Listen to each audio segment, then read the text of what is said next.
Hermosa, aterradora, Gorgona, Medusa. Medusa es de los seres mitológicos griegos más reconocidos e icónicos alrededor del mundo. Aunque su mito tiene diferencias dependiendo de la versión contada, dos elementos clave de su personaje siempre se mantienen: su cabello, formado por serpientes vivas, y su mirada, la cual convertía todo lo que la mirara en piedra. Sus representaciones variaban dependiendo de la versión del mito que fuera la base para la imagen. Entre las tres más comunes están la versión clásica y más antigua. En esta representación, Medusa es una mujer con alas y serpientes venenosas como cabello.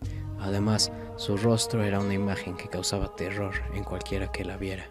Las otras dos versiones son más modernas, pero también fueron representadas en arte clásico. Una de ellas describe a Medusa como un ente con cuerpo de serpiente de la cadera para abajo, pero torso y facciones humanas. La cara de esta versión podía estar representada de manera que fuera hermosa o aterradora. La tercera versión simplemente describe a Medusa como una mujer normal, a excepción de su cabello. Esta versión normalmente es ilustrada con rasgos que evocan belleza a la vez que terror. Originalmente sus representaciones usaban la versión monstruosa de ella para crear imágenes que resultaran aterradoras para el que lo viera, independientemente de quién lo hiciera. Estas representaciones variaban en su uso, yendo desde escudos hasta puertas de horno.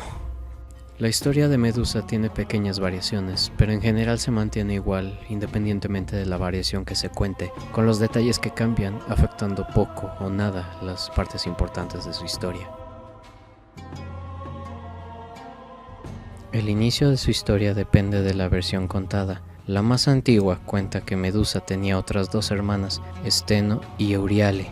También cuenta que las tres eran hijas de Forcis y Ceto, un dios marino y un monstruo respectivamente. En esta versión del mito, las tres hermanas eran monstruos y Medusa era la más joven y la única que era mortal. La versión más conocida del mito es la más reciente, y la primera persona que lo relató fue el poeta romano Ovidio.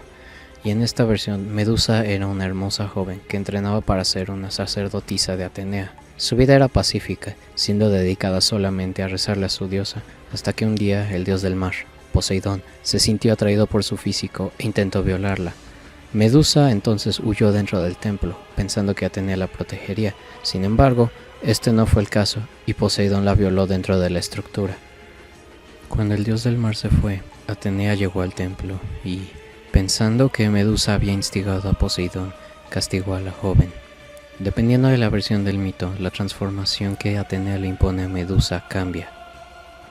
Sin importar la versión del mito, ya sea que nació siendo un monstruo o que Atenea la transformó, todas mencionan que ella vivía aislada en una isla y quien desembarcara en ella era petrificado. No fue hasta que Perseo, con la ayuda del yelmo de Hades y el reflejo de su escudo, la decapitó que esto paró. Aunque esto también depende de si en la versión vivía sola en la isla o con sus hermanas. Algunas versiones del mito cuentan que, una vez que su cabeza fue cortada, de su cuerpo salieron Pegaso, el caballo alado y el gigante Crisaor. La razón por la que Perseo decapitó a Medusa es que su cabeza todavía tenía el poder de convertir a la gente en piedra, incluso después de su muerte, y fue usada para matar al rey Polidectes. Después, Perseo se la dio a Atenea y ella la puso en su égida. Esto dio la inspiración para crear los artefactos conocidos como Gorgoneion, los cuales se decía alejaban al mal. La historia de Medusa sirve como una reflexión sobre lo que consideramos belleza y lo que puede traer con ella. Muchas veces pensamos que la belleza nos traerá cosas buenas y que no sufriremos por eso, pero este mito también nos muestra que, a menudo, la belleza no es una bendición, sino una maldición con la cual uno debe cargar.